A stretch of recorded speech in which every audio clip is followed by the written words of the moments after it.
जय श्री हरि मित्रों।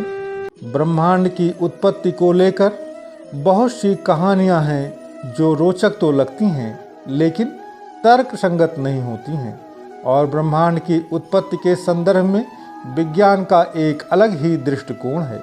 लेकिन क्या आप ये जानते हैं कि हमारे वेदों में ब्रह्मांड की उत्पत्ति की बहुत स्पष्ट और सटीक व्याख्या की गई है। ऐसे में क्यों ना आज ये जानें कि वेदों में ब्रह्मांड के विषय में क्या क्या बताया गया है। तो मित्रों, आज के इस प्रदर्शन के माध्यम से हम यही समझेंगे कि हमारे वेदों के अनुसार ब्रह्मांड की उत्पत्ति कैसे हुई।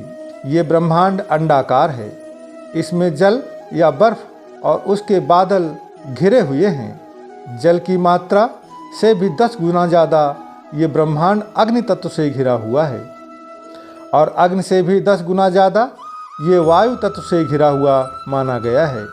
वायु से 10 गुना ज़्यादा आकाश से घिरा ब्रह्मांड है, और जहाँ तक आकाश प्रकाशित होता है उससे भी 10 गुना ज़्यादा अंधकार में ब्रह्मांड घिरा हुआ है। ये अंधकार अपने से 10 गुना ज़्यादा महत से घिरा हुआ है, और महत उस असीमित अनंत से घिरा हुआ है जो उस ब्रह्मांड को अनंत में लीन हो जाता है। ऋग्वेद के अनुसार सृष्टि के आदिकाल में न सत था न असत, न वायु थी न आकाश, न मृत्यु थी न अमरता, न रात था न दिन। उस समय केवल और केवल वही था जो वायु रहित स्थिति में भी अपनी शक्ति से श्वास ले रहा था। उसके अतिरिक्त कुछ भी नहीं था। तैत्तिरीय उपनिषद के अनुसार आकाश के बाद वायु उत्पन्न हुई, वायु के पश्चात अग्नि, अग्नि के बाद जल, जल के बाद पृथ्वी, पृथ्वी के बाद औषधि, औषधि से अन्न, अन्न से वीर्य, वीर्य से पुरुष यानी शरीर उत्पन्न हुआ। हम ऐसा मानते हैं कि 5 तत्वों आकाश, वायु, अग्नि, जल और ग्रह में सबसे पहले ग्रह पृथ्वी और सूर्य की रचना हुई होगी, और उसके बाद ग्रह पर बाकी 4 तत्व उत्पन्न हुए होंगे। लेकिन ऐसा नहीं है, बल्कि ग्रह की उत्पत्ति तो इन सभी तत्वों में सबसे अंत में हुई है। इसी तरह यह भी जानना जरूरी है कि नर और मादा की उत्पत्ति भी सृष्टि की सबसे अंतिम रचना रही है। मित्रों, उम्मीद है कि आने वाले समय में विज्ञान वेदों में वर्णित ब्रह्मांड की उत्पत्ति को और अधिक स्पष्ट रूप से समझ सकेगा, और हमें भी इससे जुड़ा ज्ञान मिल सकेगा। मित्रों, आज हम सब यह मानते हैं कि विज्ञान ने अत्यधिक उन्नति कर ली है जो पहले नहीं की थी, लेकिन इसमें कई सवाल अभी भी वैसे की वैसे ही खड़े हैं जिनका जवाब आज भी विज्ञान के पास नहीं है। दोस्तों, विज्ञान ने हम सबको यह तो बताया कि ब्रह्मांड की उत्पत्ति बिग बैंग से हुई है, पर विज्ञान ने हम सबको यह नहीं बताया कि बिग बैंग की उत्पत्ति कैसे हुई। हम अपने धर्म ग्रंथों में बताई गई बातों को सिर्फ एक काल्पनिक थ्योरी मानते हैं, लेकिन पश्चिमी वैज्ञानिकों की अभी तक साबित नहीं हुई थ्योरी का हम सब सच मान लेते हैं। लेकिन हम आज आपको अपने इस प्रदर्शन के माध्यम से बताने वाले हैं कि वेदों में बताए गए ब्रह्मांड की उत्पत्ति किस प्रकार से हुई है, जो शायद विज्ञान आज समझ पा रहा है। वास्तव में वेदों में सृष्टि की रचना की एक थ्योरी बताई गई है जो अब विज्ञान भी मान रहा है। दोस्तों, वेदों के अनुसार हमारे ब्रह्मांड की उत्पत्ति श्री हरि विष्णु जी के नाभि से हुई है। वेदों के अनुसार भगवान श्री हरि विष्णु, जो कि समय और काल चक्र के दायरे से बाहर हैं, उनकी नाभि से एक कमल निकला जिससे ब्रह्मा जी का उद्गम हुआ। अगर इसे वैज्ञानिक दृष्टिकोण से देखें तो ब्रह्मा ही हमारे ब्रह्मांड हैं, और महाविष्णु वह बाहरी स्रोत हैं जिसका ना आदि है और ना ही अंत है, जिसकी ना ही शुरुआत है और ना ही अंत है, जबकि ब्रह्मा का एक जीवन चक्र है और उनका अंत भी होगा।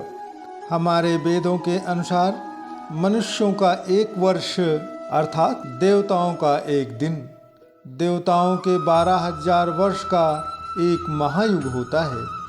71 महायुग का एक मनवंतर और 14 मनवंतर का एक कल्प होता है।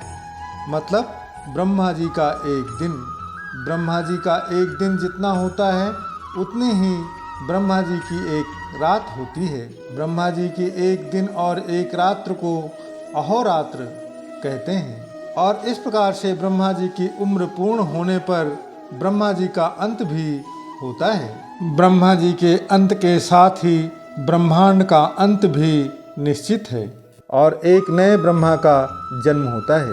ब्रह्मा के जन्म को हम सब बिग बैंग मान सकते हैं और उनकी मृत्यु को बिग क्रंच, जो कि अंत में होगा।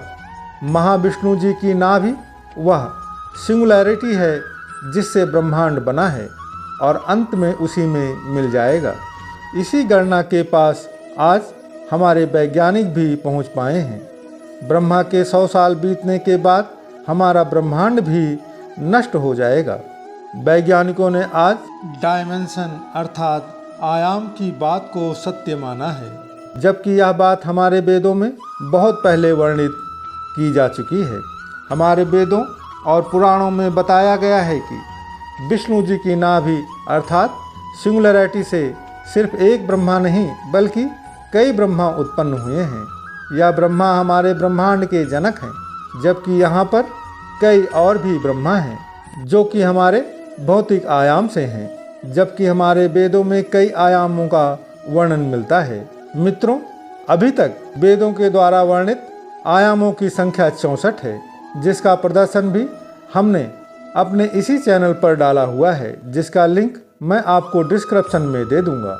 साथियों, अभी तक जुटाए गए वैज्ञानिक तथ्यों के आधार पर यह बात कही जा सकती है कि ब्रह्मांड की उत्पत्ति आज से लगभग 13.5 बिलियन वर्ष पहले एक छोटे से बिंदु से हुई थी।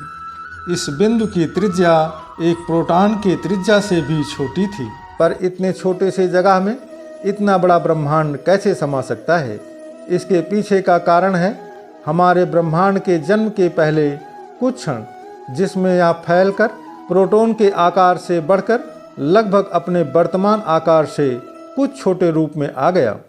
यानी 1 सेकंड से भी कम समय में ब्रह्मांड का तीव्र फैलाव हुआ है, जिस कारण आकाश में किसी भी दिशा में जाने पर पदार्थ और ऊर्जा का घनत्व एक जैसा हो गया।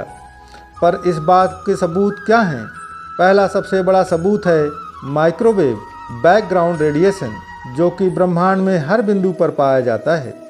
जब भी आप अपना टेलीविज़न शुरू करते हैं तो उसके स्क्रीन पर होने वाली झिलमिलाहट भरी आवाज़ इस रेडिएशन के कारण ही होती है।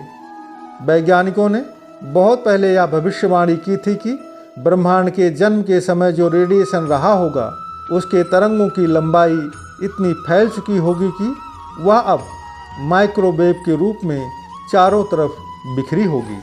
मित्रों, ऋग्वेद में स्पष्ट वर्णित है, शिष्ट उत्पत्ति स्थिति प्रलय विषयान व्याख्यास्यामः इयं भी सृष्टियर्थ आबभू यदिम वा दधे यदिम वा न यो अस्याधच्छः परमे व्योमंसो अंगवेद यदिम वा न वेदः तम आसीतर्मसा गूढ़मग्गे प्रकेतम सलिलम सर्वम इदम तुच्छधेनाभ्यो पीहतम यदासीत पंस अस्तामहिनम जायतैकम हिरण्यगर्भः समवर्ताग्रे भूतस्य ज्ञातः पतिरेक आसीत सादाधार पृथ्वीं दामुते माम कस्मे देवाय इबिसाम विधेम पुरुष एवेद्य सर्वम यद्भूत यच्चे भाव्यम उत्मृत्वाश्य सानो यदन्न नातिरोहितम यतो वा इमानि भूतानि जयन्ते येन जतानि जीवन्ति यत् प्रयमन्त भीषं विशन्ति तद जिज्ञासस्व तद ब्रह्म। अर्थात, हे मनुष्य, जिससे यह विविधि सृष्टि प्रकाशित हुई है, जो धारण और प्रलय करता है, जो इस जगत का स्वामी है, जिस व्यापक में यह सब जगत उत्पत्ति स्थित प्रलय को प्राप्त होता है, वही परमात्मा है। उसको तू जान और दूसरे को सृष्टिकर्ता मत मान। यह सब जगत सृष्टि से पहले अंधकार से आवृत रात रूप में जानने के अयोग्य प्रकाश रूप सब जगत तथा तुच्छ अर्थात अनंत परमेश्वर के सम्मुख एक देशी आच्छादित था। पश्चात परमेश्वर ने अपने सामर्थ्य से कारण रूप से कार्य रूप कर दिया। हे मनुष्यों, जो सब सूर्य आदि तेजस्वी पदार्थों का आधार और जो यह जगत हुआ है और होगा, उसका एक अद्वितीय पति परमात्मा इस जगत की उत्पत्ति के पूर्व विद्यमान था, और जिसने पृथ्वी से लेके सूर्य पर्यंत जगत को उत्पन्न किया है, उस परमात्मा देव की प्रेम से भक्ति किया करें। हे मनुष्य, जो सब में पूर्ण पुरुष और जो नाश रहित कारण और जीव का स्वामी, जो पृथ्वी आदि जड़ और जीव से अतिरिक्त है, वही पुरुष इस भूत भविष्यति और वर्तमान जगत को बनाने वाला है। जिस परमात्मा की रचना से यह सब पृथ्वी आदि भूत उत्पन्न होते हैं, जिससे जीते और जिससे प्रलय को प्राप्त होते हैं, वह ब्रह्म है। उसके जानने की इच्छा करो। मित्रों, आशा करता हूँ हमारा यह प्रदर्शन आपको पसंद आया होगा। कृपया अपने विचार को कमेंट के माध्यम से जरूर व्यक्त कीजिएगा। धन्यवाद। प्रेम से बोलिए जय श्री हरि।